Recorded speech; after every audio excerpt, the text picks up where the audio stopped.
Ladies and gentlemen, we offer you another playlet in a series designed to disclose the origin of popular superstitions. This one deals with the belief that knocking on wood will prevent misfortune occurring to us when we make a prediction.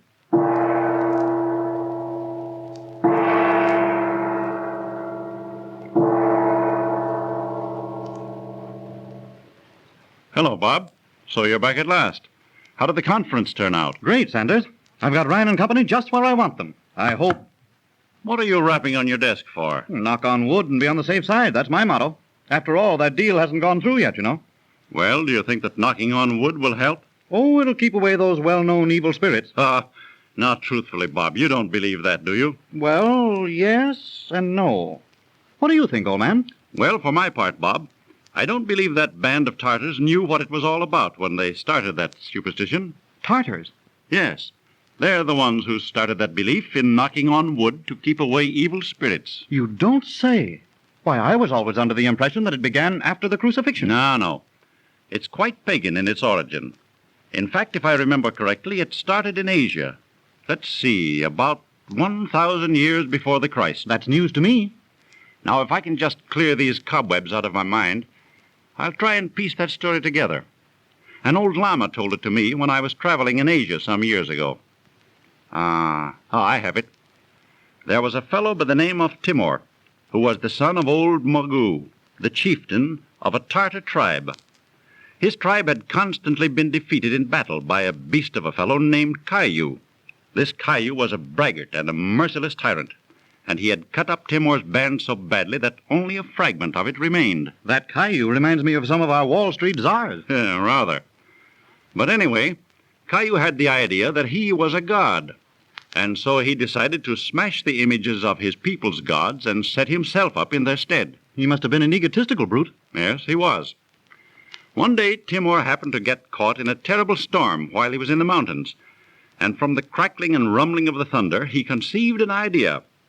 He made his way down to his camp and hurried into his father's temple, where all the people were gathered in fear of the storm and were chanting prayers to appease what they believed was the wrath of the gods, and... Father, the gods have inspired me with a marvelous thought. What is it, Timur, my son? They have shown me the way to victory against the beast Caillou. How, Timur? Do you see how the people crouch in fear at the fury of the gods? Well, if our people fear, then do other men fear also. So if I can imitate that dreadful rumbling of the gods, I can frighten Caillou and his band and lead our people to victory. Splendid, my son. The gods have inspired thee. We must find a way to do this. Listen, my people, to the words of Timur. The gods have given him great wisdom. Silence! Timur speaks. My people, do not fear the thunder of the gods. They have raised this dreadful din, only that we may awaken and discover from them a way to defeat Caillou and his warriors. Nay, the gods are displeased with us, Timur. The heavens are black with their wrath. Nay, they do but rumble to frighten away the evil ones, and to give us wisdom. We must find implements with which to imitate the sound of the fury of the gods, so that we may strike terror into Caillou and his band. Help me, my people. Yea, Timur. Tell us what we must do. We must find some object that will give forth the rumbling tone of the gods. Here, let us try this vessel. Nay, it is too flat. Will this cataphract do, Timur, my son? Nay, father. But wait. Why not the hollowed trunk of a tree? There is one by the fire pit. Chan, Meng, go and bring it here at once. We will try that. Yea, Timur. We will fetch it to you. Now then, I will cut a piece of this tough tiger skin from my tunic and wrap a stone in it. Why do you do that, Timur? This stone, father, wrapped securely in the skin of the tiger, I will strike and roll across the trunk of the tree, and then... Yea, Timur, my son, I understand. And that will reproduce the thunder and the rumble of the gods, will it not? I hope, father, that you are right. Here, we have brought the hollow tree trunk, Timur. Well done. Now then, listen as I strike it with this stone. Success! The gods are with us. It is like the fury of the gods themselves. At last, my people, victory shall be ours. Listen carefully. We will attack Caillou at once. Bora, Chan, Meng, you three gather all the youngest boys and old men who are no longer of use in combat Have them prepare more trees and stones as we march. Yea, Timor, yea! Warriors, take up your arms. We will go to the camp of Caillou, followed by the boys and old men beating upon the tree trunks and imitating the thunder and rumbles of the gods. That will strike terror into the hearts of our enemies, and they will not be able to resist us. Wise Timor, hail to our courageous leader. Now, onward to the camp of the murderous Caillou. We follow Timor to the camp of the beast Caillou. The gods are with us.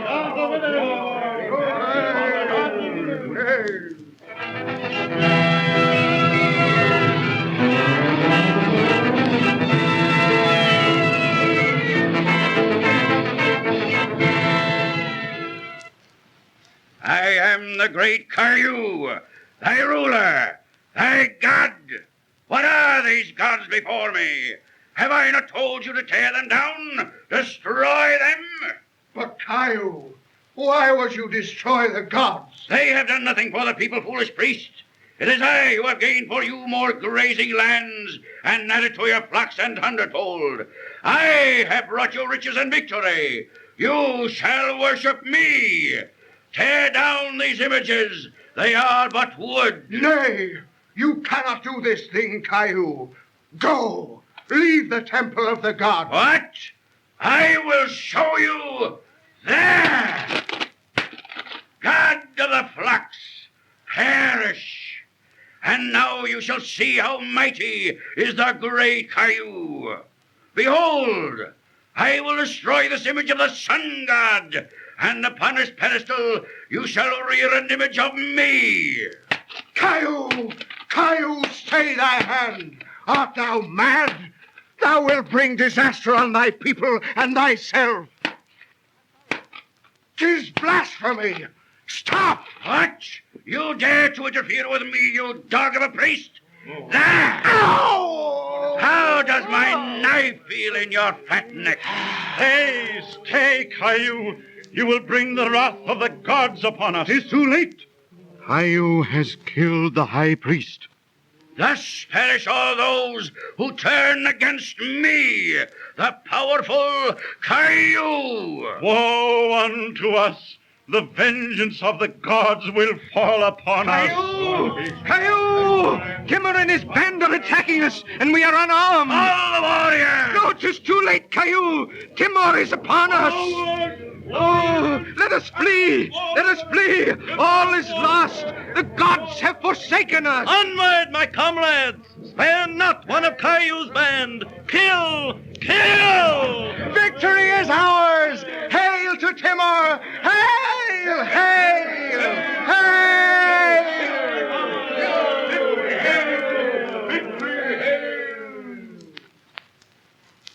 And so, because they won that battle and many others after that, Timor and his people believed that by knocking on wood, they had frightened the evil spirits away and had ensured themselves of success in their undertakings.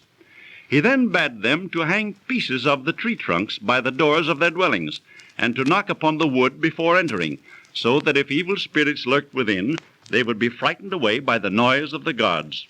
And down through the ages has come to us the superstition that whenever we make a prediction, knock wood, so the evil spirits won't hear us. Not much sense in it, is there? What do you mean, no sense in it? After all, you'll have to admit it was the knocking on wood that gave them the victory. Certainly not. Don't you realize that the knocking on the tree trunks probably wasn't even heard by the other band? For when Timor and his followers fell upon them, they already were in a panic of terror from the blasphemy of Caillou when he murdered the high priest and shattered the idols. Besides, Timor caught them unprepared and immediately did away with Caillou, their leader. So you see, Timor and his band would have won anyway. That's right, but By Jove, it's getting late. 3 o'clock, and no word from the Ryan people. Oh, I hope our deal goes through. After all I've told you, Bob, there you go, knocking wood again. Well, I'm not taking any chances. Hello? That you, Bob? Yes? This is Freeman. Ryan Company have definitely called off all negotiations with your firm. Sorry, old man. Well, I'll be... The deal's off. Too bad, Bob. Knocking on wood didn't help any after all, did it? The deal fell through, but nevertheless, Bob still believes in knocking on wood and taking no chances. Ladies and gentlemen, the playlet that you've just heard is another in the series entitled The Origin of Superstitions.